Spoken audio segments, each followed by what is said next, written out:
Heath Ledger. The golden-haired, soft-spoken Australian heartthrob who starred in the late 90s, early 2000s hits like 10 Things I Hate About You and A Knight's Tale. He moved on to more serious roles, like his Academy Award-nominated performance in Brokeback Mountain and his Oscar-winning performance as the Joker in Christopher Nolan's The Dark Knight. However, the real story of Heath Ledger's life is far more tragic than anyone suspected. From his parents' divorce to the endless rumors about troubling behavior, the press became more and more obsessed with the star. His depression, crippling insomnia, and constant partying caused an addiction to drugs, a fatal addiction that would eventually take his life.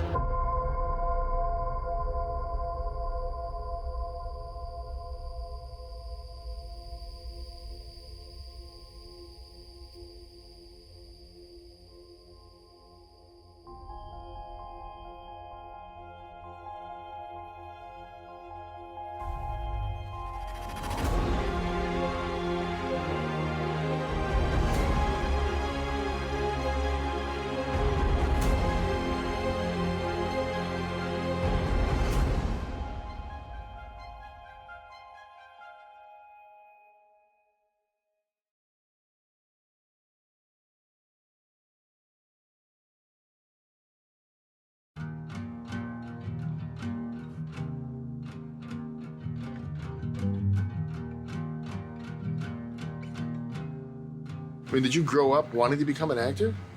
I guess so. I never thought I would keep it as a profession. It was a hobby, you know. My sister was an actor. She was a stage actor, my older sister, and I guess she inspired me to get up there. You know, I just saw what fun she was having. I could see it looked like fun. She was, you know, getting something out of it, and I was curious to what she was getting out of it. And so I tried it, and that was it. I never had a movie or a movie star that I was like, I want to be that, or I want to become this because of that. I hadn't even watched many movies up until that point. I just discovered this strange craft, and it was fun. And so from there, my curiosity just gained. Heath Andrew Ledger was born in 1979 in Perth, Western Australia. He attended public schools and enjoyed a happy childhood. His first acting experience came along when he was 10, and he starred as Peter Pan in a school production. Unfortunately, his parents divorced when he was 11, but he maintained a relationship with them both. Heath was very close to his older sister, Kate, who became an actress herself and later a publicist. After sitting for early graduation exams at age 16 to get his diploma, Heath left school to pursue an acting career. He took a small role in Clowning Around in 1992, the first part of a two-part television series. You know, I don't like to do anything for money. You know, I just don't. It bores me. I'm just hopeless like that. If I probably didn't do this, I probably wouldn't do anything. You know, I'm like that. I've never been able to work or be worked. I just have to be having fun. I have to find fun in it, and I do in this. I love it, and I have a huge fascination for the industry.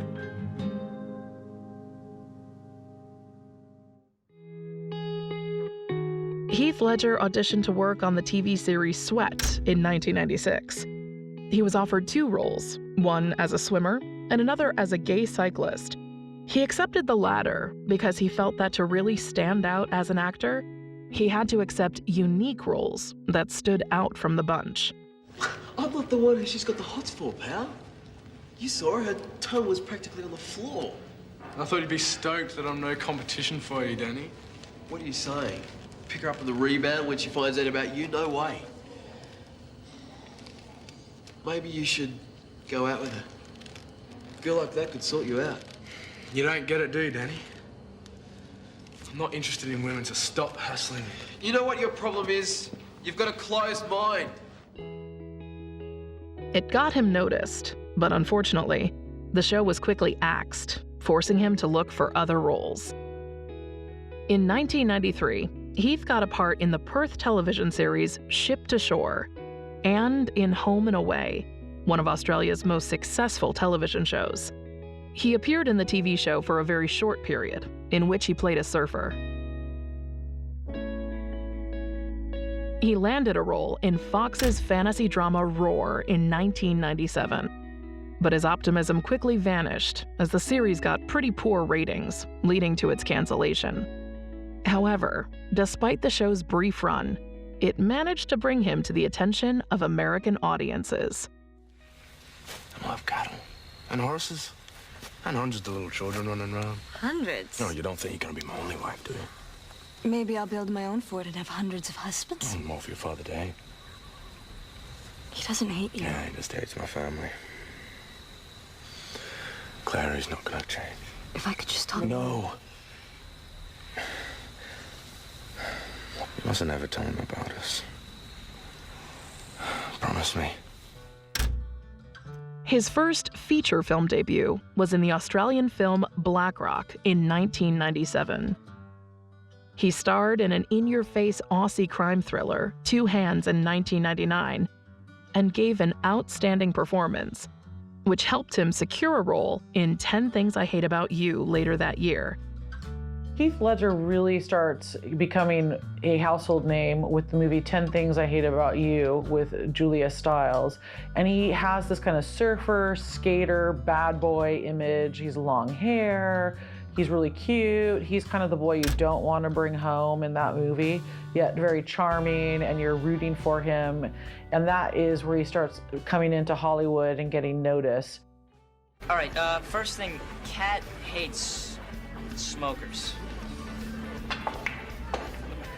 So you're telling me I'm a non-smoker? Yes. Well, just for now. And here's another problem. Bianca said that Kat likes pretty guys.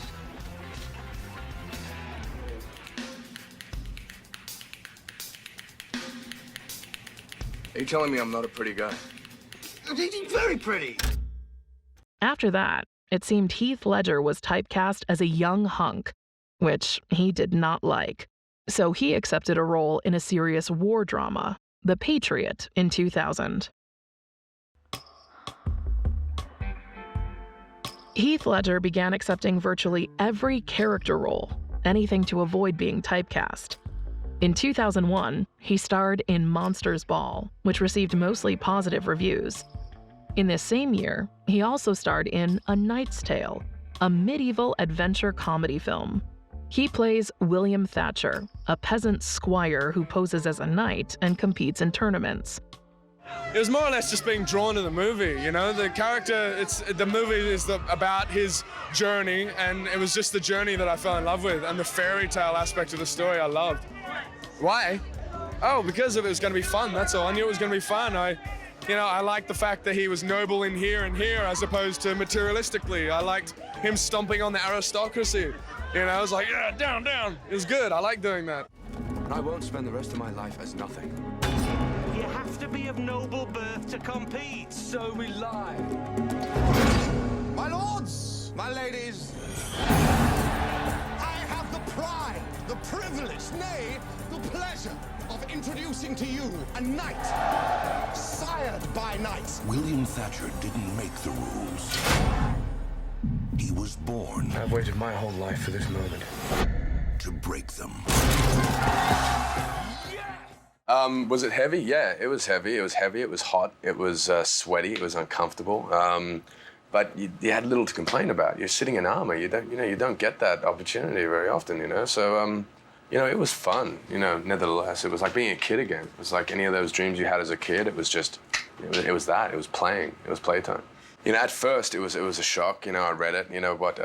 Queen, We Will Rock You rises as they enter the arena, and I think I almost closed the script on that line because I was thinking, oh, it's one of those movies that's trying to, mix the two. But, as I read further into it, it explained itself, it has a position in the movie because it destroys, the rock and roll music destroys any, barriers that are restricting us to historical truths. It's a fairy tale. It's not a BBC biopic on a young knight aspiring to change his stars. It's a fairy tale, and it's us creating, we want the audience to walk in there and to be transported, as opposed to an audience walking in there and, looking for inaccuracies, anachronism. A Knight's Tale was released by Columbia Pictures in the United States on May 11th, 2001. It received mixed reviews from critics and grossed $117.5 million against a budget of $65 million.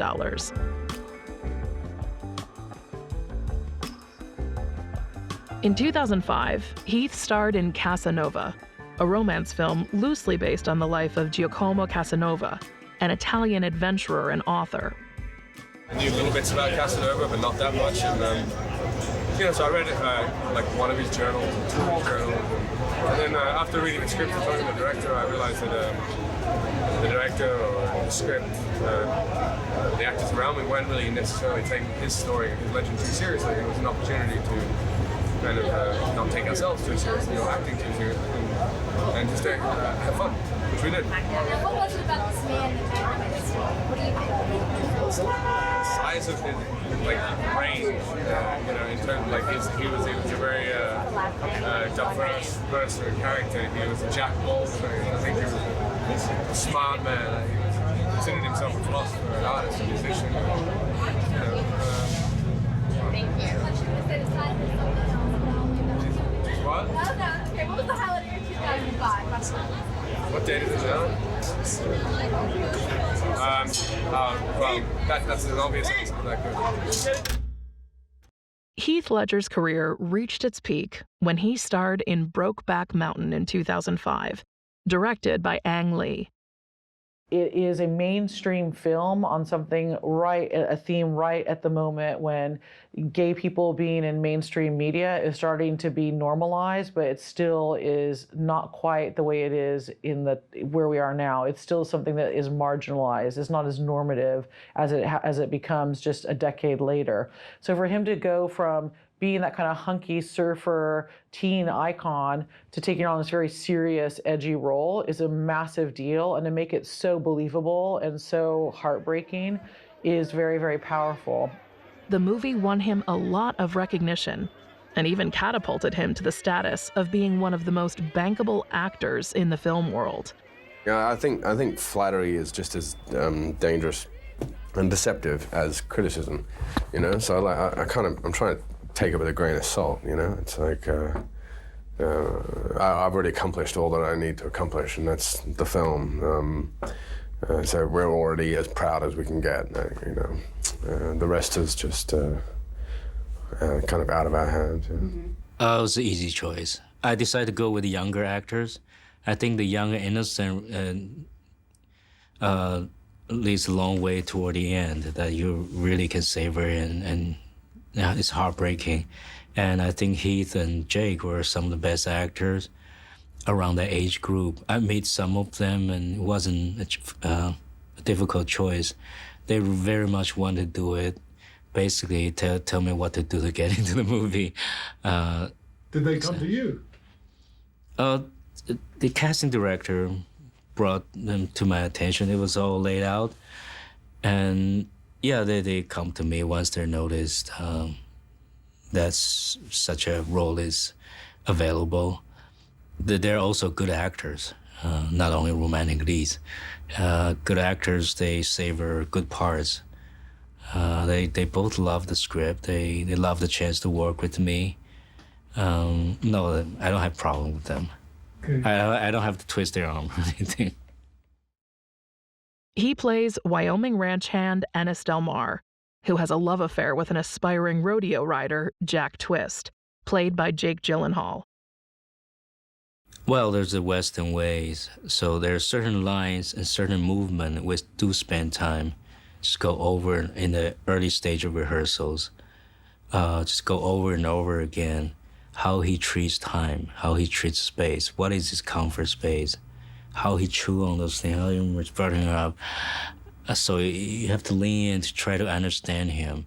how he's distinguished fear with violence, how is he brooding. So all that we take time to go about them, not the entire scene, but just sections until we have a taste of the character. And then the rest is how to photograph him and have the picture work for him and him work for the picture, how we use shadows and that kind of stuff. It is an elegiac, brooding character. So in between lines and his inner rhythm goes a long way. So a lot of rehearsal practice, and we know what we're doing. He's a very precise actor. He doesn't give you a lot of choices, but he'll keep perfecting one way of acting. And so we work along that way, keep refining it until we're sure about that's the right thing to do. I wish I knew how to quit you. Why don't you just let me be, huh? Because of you, Jack, that I'm like this.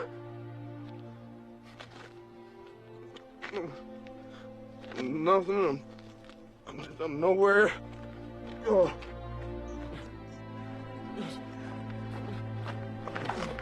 Get the fuck off me! Sorry.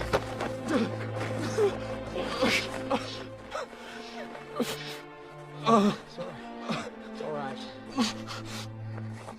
Damn you, Dennis. I can't stand this anymore, Jack. The devastating story of two cowboys who fall in love doing rancher's work together, despite the wives they've left at home, rattled viewers with its frank exploration of homosexuality and its fierce portrayal of the true depths of love. There was no way to prepare for it, you know? It's like, we were already committed to telling this story, so there was a certain responsibility in order to portray it correctly, and that was one of the responsibilities. And so there is real no way to prepare for it. We didn't even really want to rehearse it, because it's like, even that was uncomfortable, you know, because rehearsing it, it's like Heath and Jake, like kind of in these uncompromising positions, and so the rehearsal, it was highly choreographed, obviously, because it wasn't like a situation where the director would be like, okay, guys, just have fun with it, you know? It was quite obviously not going to be the case, and so it was highly choreographed and thought out and planned and strategized.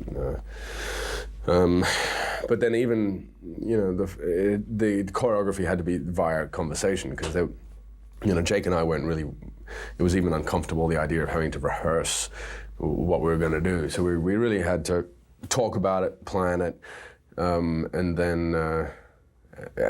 then just, you know, between action and cut, harness the power of fucking belief and commit to it and convince ourselves of the story, you know, and that's it. I think if for a second the two of us snapped out and realized that it was Heath and Jake, we'd probably you know, have an anxiety attack and head home. So, you know. It's a short, epic story. Strange combinations. It's made of accumulative of many slices of life, but it asks you to have epic feeling toward the end. That's a high cause to me. Quite hard to do, in my opinion.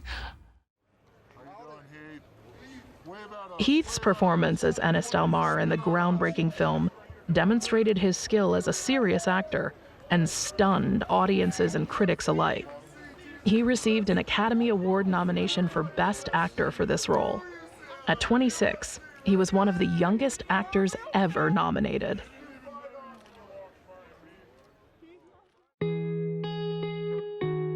In 2004, he began a relationship with actress Michelle Williams after meeting on the set of Brokeback Mountain. Michelle Williams was also an established actress by that point.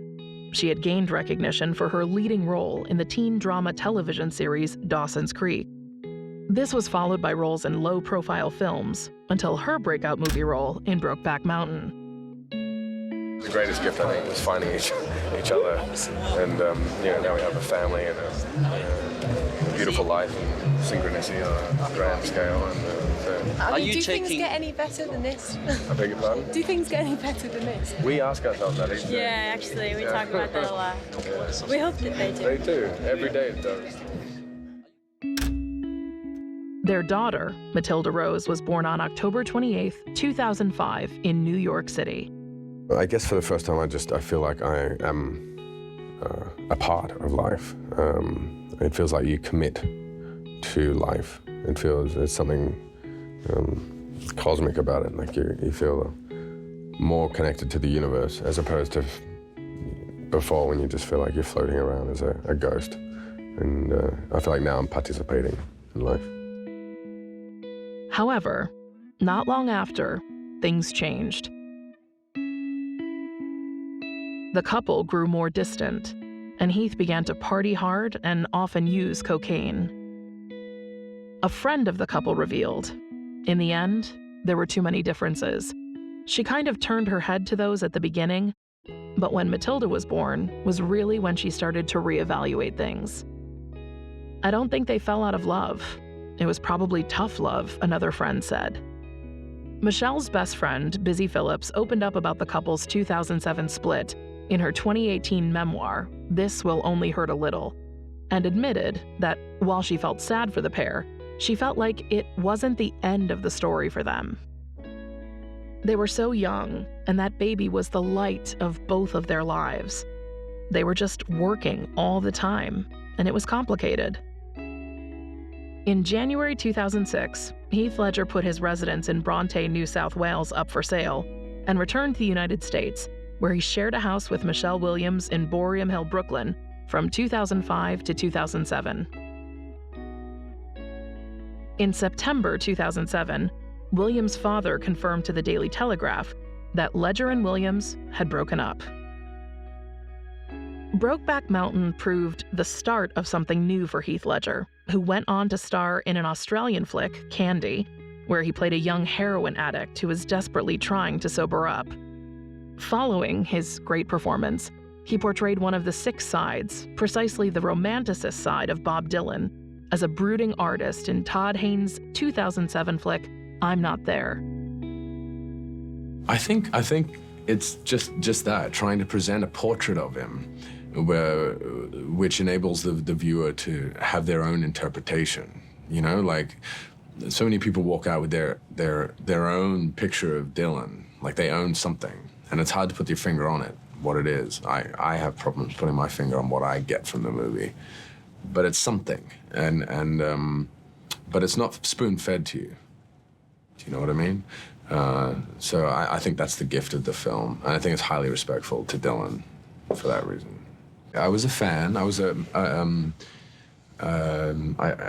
certainly appreciated his music, like on a mild scale. You know, I knew all the essentials. You know, I knew all the obvious albums and the obvious songs, but I'd somewhat kind of being delayed the time where I would kind of become obsessed by him. I knew that I would one day, but I hadn't reached that point yet in my life, and this film kind of prematurely threw me into that obsession, and so I was for a period of time.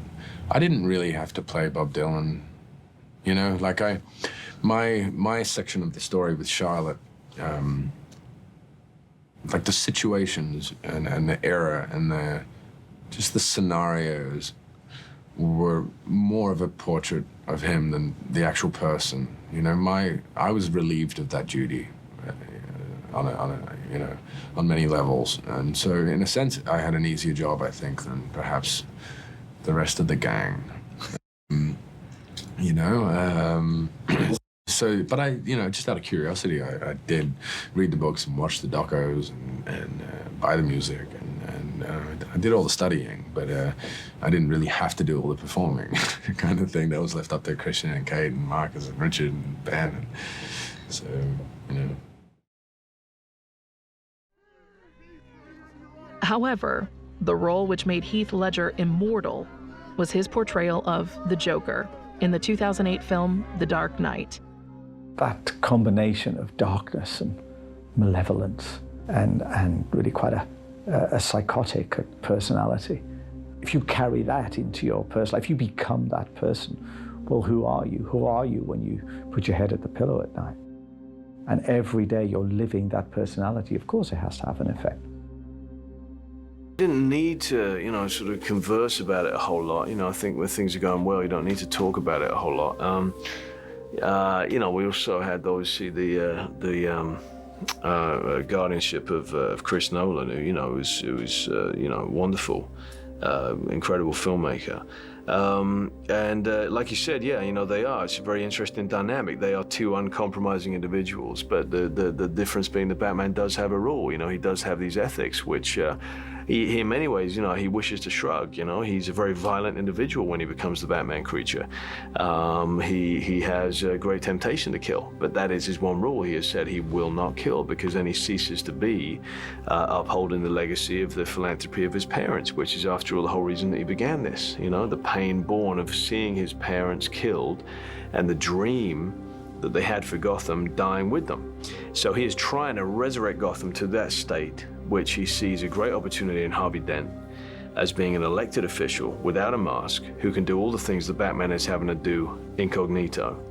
And then comes along the Joker and just kind of ruins everything and becomes the biggest, most seductive temptation for Batman to break his one rule of not killing of any adversary that he's come across so far.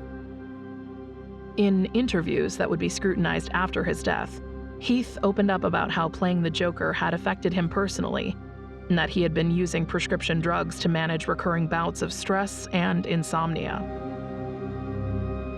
I understand that Heath Ledger was a method actor, and what that means is he lived his character on a day-to-day basis. He didn't just come in, act, then forget about it. He carried the character into his personal life, and that's quite an interesting psychological phenomenon, really, because especially if you begin by being someone who also has a troubled personal life, and then on top of that, you then become somebody else and you become another character and you take on that character's psyche, of course that's going to have an impact. Because if you are truly a method actor, you become the person you perform. And by becoming, it's not a physical becoming, although it can be, it can involve gestures, it can involve movement, but it also is a psychological, emotional, and a spiritual becoming. And that creates quite a complex psychological landscape in which any performer has to live. And if that's what Heath Ledger was doing, it would have to have at least complicated his circumstances. I don't think prescription drugs are taken less seriously. I think that people may believe that prescription drugs rather than illicit drugs are healthier.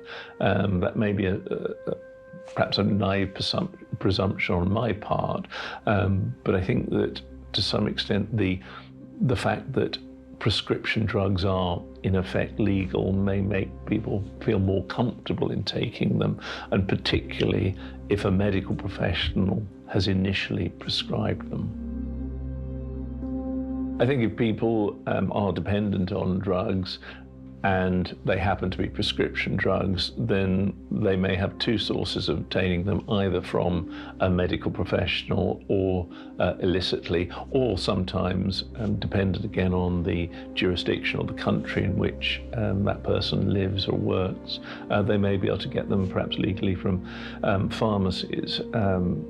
And in the case of somebody who is dependent on drugs or addicted to drugs, it will depend on the nature of their addiction, but if they can get hold of drugs, they will do, but by whatever means. And I think that, sadly, in Heath Ledger's case, he'd gone into a phase of really just consuming whatever drugs he could get access to. Unsurprisingly, given the way he went about his craft as a method actor, his problems with addiction, and the complexities of his life, that he suffered from insomnia. That inability to shut the world down and the pressure of the night forcing itself on you. And it's hell. Heath Ledger took his acting work incredibly seriously and didn't shy away from an opportunity to push himself as an artist. He'd envelop himself in his characters to ensure he got every mannerism, line, and facial expression just right. no matter the nature of the project. Christopher Nolan's vision of Joker was no exception, and as it turns out, Heath took his methodology to the next level for the part, with a disturbing diary.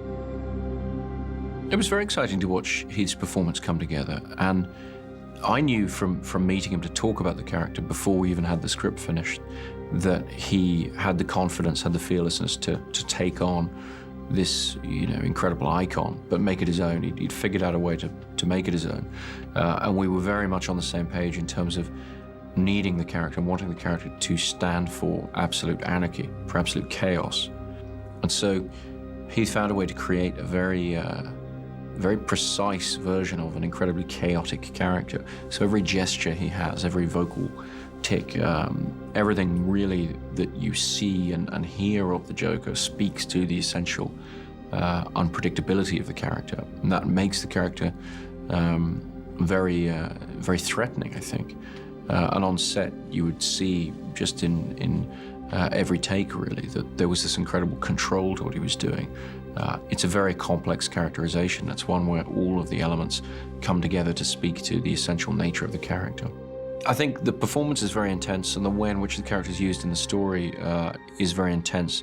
The feeling I think you get from everything that he's done with the character and everything that the story movements provide in the narrative is the sense of not knowing what he's going to do, feeling that this character may do absolutely anything at any moment. And I think that's an unusual quality to have in the villain and in this type of action film. So I think there's an intensity, a sort of white knuckle ride aspect, particularly to the second half of the film, that's I think kind of unusual. To prepare for the role, Heath told Empire magazine, "I sat around in a hotel room in London for about a month, locked myself away, formed a little diary, and experimented with voices. It was important to try and find a somewhat iconic voice and laugh. I ended up landing more in the realm of a psychopath, someone with very little to no conscience towards his acts." After reiterating his view of the character as just an absolute sociopath, a cold-blooded, mass-murdering clown, he added that Nolan had given him free rein to create the role, which he found extremely fun. To truly become the Joker, Heath Ledger chose to isolate himself from the rest of the world for months at a time, locking himself in his apartment or hotel room to iron out the finer details of the character. During his exile, he'd work on his diary free of distraction, documenting his thought process, important quirks of the character, and other notes that describe how he came up with so many now iconic parts of the Joker's characterization.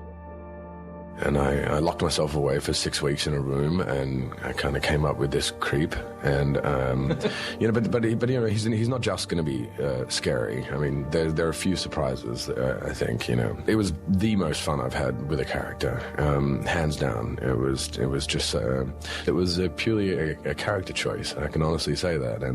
But I really couldn't turn it down. It was creatively, it was just it was too good to be true. View with Sarah Lyle, published in the New York Times in November 2007, Heath stated that he often could not sleep when taking on roles, and that the role of the Joker in The Dark Knight was causing his usual insomnia. It's a hellish condition to have, and of course, sleep is essential for the regeneration of our immune system. It's essential for our psychological well-being. It's essential for our emotional and spiritual well-being.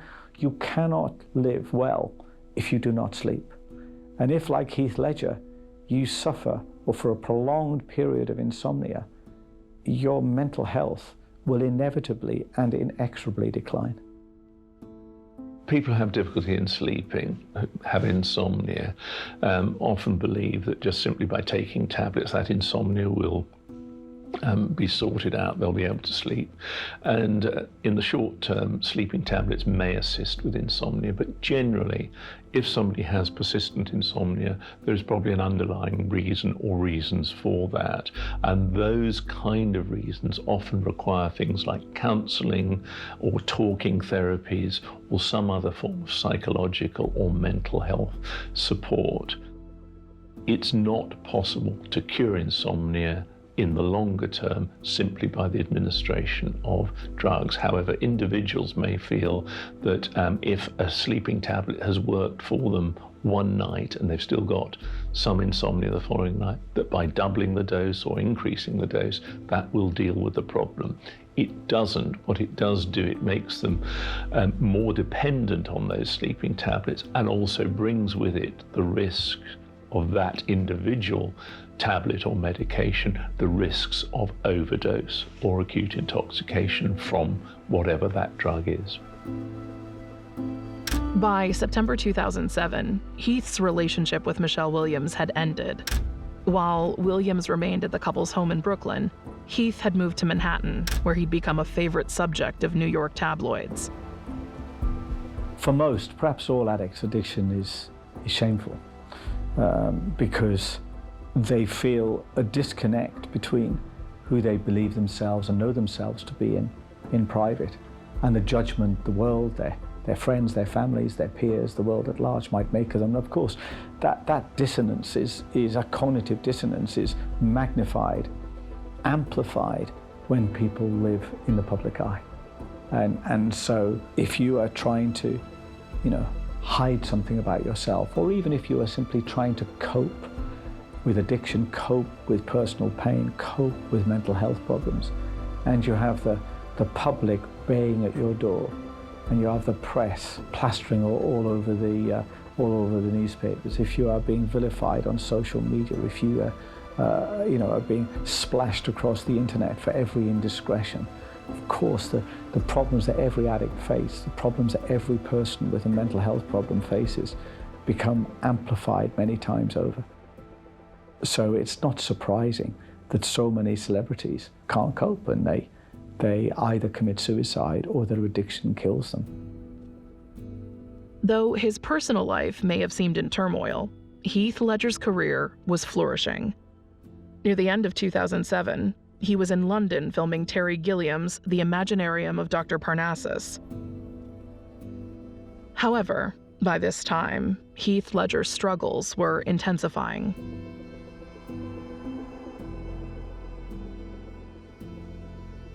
On the set of The Imaginarium of Dr. Parnassus, Heath was in such rough shape that his concerned castmates claimed that he had a case of walking pneumonia. He struggled with sleep and attempted to self-medicate to get some rest.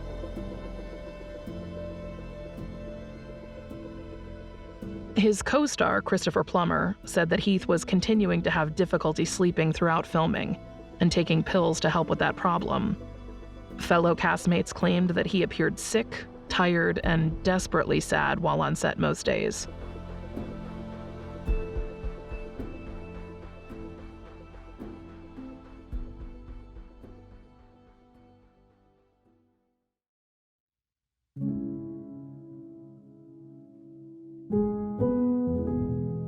On January 22nd, 2008, Hollywood mourned the death of a talented young actor.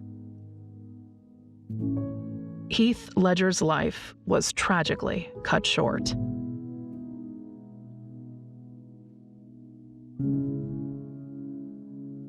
His masseuse and housekeeper found his body on the floor of his rented apartment in the Soho neighborhood of New York City. Soon after, emergency services arrived on the scene, but could not revive him. The media speculated about his possible illegal drug use and how it intensified in the weeks leading up to his death. On February 8th, the New York Medical Examiner's Office released the results of toxicology tests performed on his body. The report concluded that Heath Ledger died as the result of acute intoxication by the combined effects of oxycodone, hydrocodone, diazepam, temazepam, alprazolam, and doxylamine. The most significant ones are the oxycodone and the hydrocodone, which are opioid analgesics, and the diazepam, temazepam, and alprazolam, which are benzodiazepines. They're all sedative drugs. Together, or individually in excess doses, there is a risk of respiratory arrest and death. Together, there is a hugely increased risk. The drugs have different half-lives, so may last for prolonged periods of time, so it's very difficult without knowing exactly what he was taking, what his blood levels would have been. But acute intoxication by a mixture, this polypharmacy of drugs, would be of huge concern. It's interesting to note that certainly the oxycodone, the hydrocodone, are very available, have been very available for 20 years or so in the States and before that. And in recent times, there has been a substantial amount of legal challenge about what they term the opioid epidemic in the United States. And it's believed that in the last 2 decades or so, there have been at least 500,000 opioid overdose deaths. So even if you take out the benzodiazepines, which are the temazepam, diazepam, and alprazolam, the oxycodone and hydrocodone alone would have created a risk of death. The report added, "We have concluded that the manner of death is an accident resulting from the abuse of prescribed medications." One of the things that is underestimated is how addictive prescription drugs can be. In the public imagination, there's a divide between illegal drugs on the one hand, which are harmful, and prescription drugs, which are more or less benign. It's easy for prescription medication to get out of control. And for somebody to become addicted to prescription medication, because of course many of these prescription medications are opioids, and they function in the same way, say, as cocaine or heroin does, and they have the same effect. So they need incredibly close monitoring and close control. They are highly addictive, very powerful narcotics, and that's how they should be treated. Speaking to Interview Magazine after Heath's death, Michelle Williams confirmed reports that the actor had experienced trouble sleeping. It was always widely reported that he had issues with substance abuse. One of the challenges in prescribing prescription drugs is of course, you don't know who it is you're prescribing it to. You have a name, you have a history of a patient, but what's that person's mental health like? And when you're prescribing the drugs to them, how long do you see them for? Do you see them for 5-10 minutes in a doctor's surgery? Do you spend an hour with them a day, a week? Well, you don't. You spend a very short time with them. And you've got to make judgments really on A, whether that drug is appropriate, and B, whether the mental health and lifestyle of the person you're prescribing it to is going to make that person not abuse that prescription drug. And you only find that out often tragically through experience. It's a very delicate balancing act, but equally they can be life-saving. Prescription drugs can alleviate enormous mental suffering, enormous psychological pain. But it is often, and too often, like a roll of the dice. You know, they need careful monitoring, and they need to be very carefully prescribed. And the person who's using them, they need to be monitored on a regular basis, especially if that person does indeed have a history of mental health. Of course, if you're a celebrity like Heath Ledger, you know, you both have great advantages and disadvantages in that. You have advantages in the sense you're going to have people who spend a lot more time with you to understand what your specific circumstances are and how these drugs might impact on your life. But you have a great disadvantage in the sense that people have a greater investment really in doing what you want, because you are powerful, because you're rich, because you're famous, because you're in the public eye. And so it's a very delicate balancing act. But one thing we need to accept is prescription drugs are not benign. They're not harmless. They can and do kill people, and they need careful monitoring.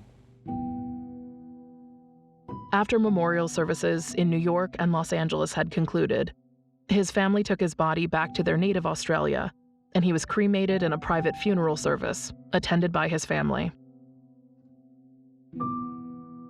The official announcement of the cause and manner of Heath's death heightened concerns about the growing problems of prescription drug abuse, or misuse, and combined drug intoxication.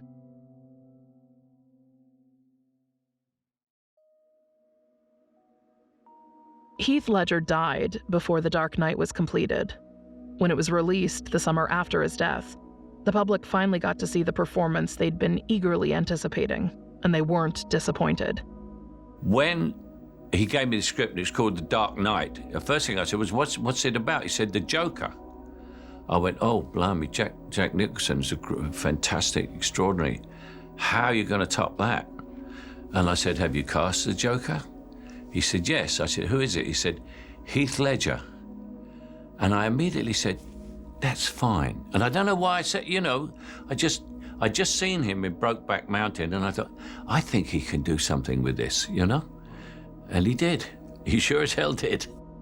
I was on the set. I never had a scene with Heath Ledger, but I'd never met him, and I was on the set with him as this very quiet guy sitting there, and we're chatting away, you know, waiting for the set to be lit, because although I didn't have a scene with him, I was in the scene, so we were on the same, and we were chatting. He was a nice, quiet guy, and then suddenly got up and did the Joker. The director said action. I thought, Jesus, this is extraordinary, and I believe that now. I mean, that is, it's one of the great villains, isn't it, of all time? Of all time in the history of movies, is one of the great villains. It's extraordinary. And Heath was such a clever actor. He could play this psychopathic maniac and get laughs. He still made you laugh in some of the things he did, and not cheap laughs. You laughed when he said, not at him. You laughed with him on his timing, which is genius to me. It's marvelous. Well, I had a great time with him. I mean, I knew that two sort of short scenes that I had with him. I mean, I knew early on that it's pretty special work. It's a miraculous performance, and I wouldn't be surprised if he doesn't sort of get an Oscar nod. I mean, it rivals Hopkins' work in Hannibal Lecter. It rivals any movie villain. And a great kid, you know. That's the real sad thing. I mean, people sort of say he was so in the role, but I mean, I worked with a guy that could turn off and switch off and between takes and laugh and listen to music and talk about his kid, and you know, I never saw any of that. His talent and hard work came together to form a madman like none anyone had ever seen before, leaving audiences stunned, wishing they had the opportunity to see what else the talented actor could do. For his performance in The Dark Knight, Heath posthumously won the Academy Award for Best Supporting Actor, becoming the 4th youngest award winner, which his family accepted on his behalf. Firstly, we'd like to thank the Academy for recognising our son's amazing work. Warner Brothers and Christopher Nolan in particular for allowing Heath the creative licence to develop and explore this crazy Joker character. This award tonight would have humbly validated Heath's quiet determination to be truly accepted by you all here, his peers, within an industry he so loved. Thank you. His untimely death cast a somber shadow over the subsequent promotion of the $185 million Batman production. Heath received more than 30 posthumous accolades for his critically acclaimed performance as the Joker, including the Golden Globe Award for Best Supporting Actor, which Christopher Nolan accepted for him. At the time of his death, on January 22, 2008, Heath had completed about half of the work for his final film role as Tony in Terry Gilliam's The Imaginarium of Dr. Parnassus. Gilliam chose to adapt the film after his death by having fellow actors and friends of Heath, Johnny Depp, Jude Law, and Colin Farrell play fantasy transformations of his character, so that Ledger's final performance could be seen in theaters. Where does the age of 16 belong to him? Now, a mysterious outsider Can you put a price on your dreams? will take the traveling show beyond their imaginations. The extraordinary Dr. Parnassus. What are you doing? Trying to save your daughter's life, sir! You could save her. What do you say? First to 5 souls. Voila. I mean, I think this is a very rare experience, and it had to do with Heath, primarily, and me secondarily, that these guys would come in and do this. I mean, and I think I do think For me, the great pressure was that we were going to make a film worthy of Heath at the end of this whole thing. And I sleep well now, knowing we've done it. And that's the thing, because he was extraordinary. And the sadness is that the world is never going to see what the rest of the iceberg looked like. They just saw a little bit of the tip. I mean, it was just the unlimited amount of talent in that kid.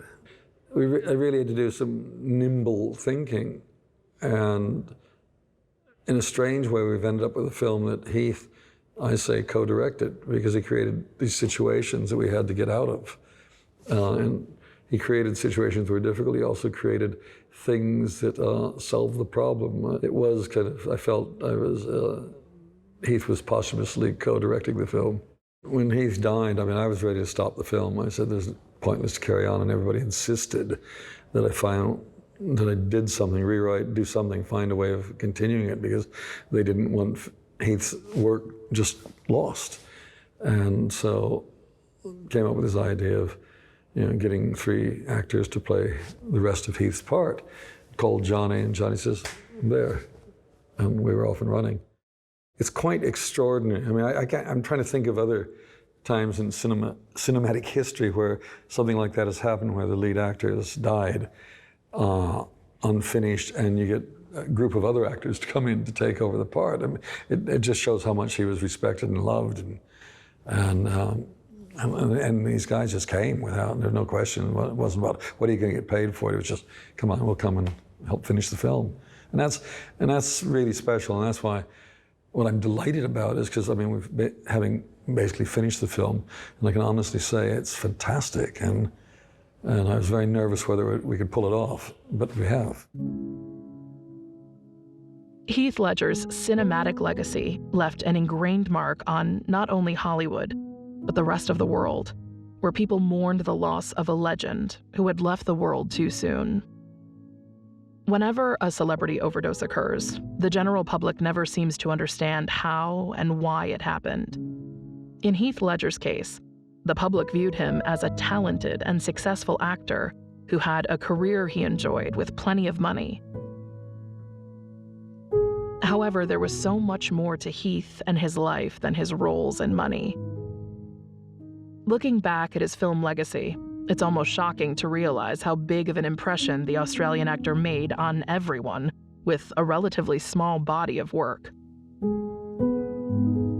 It just goes to show the scope of his expertise and his ability to connect with the world around him. Although Hollywood was deprived of the raw genius and insane talent of Heath Ledger, he continues to live in the hearts of loved ones and fans who were touched by his brilliant on-screen persona and the ability to make his characters unforgettable.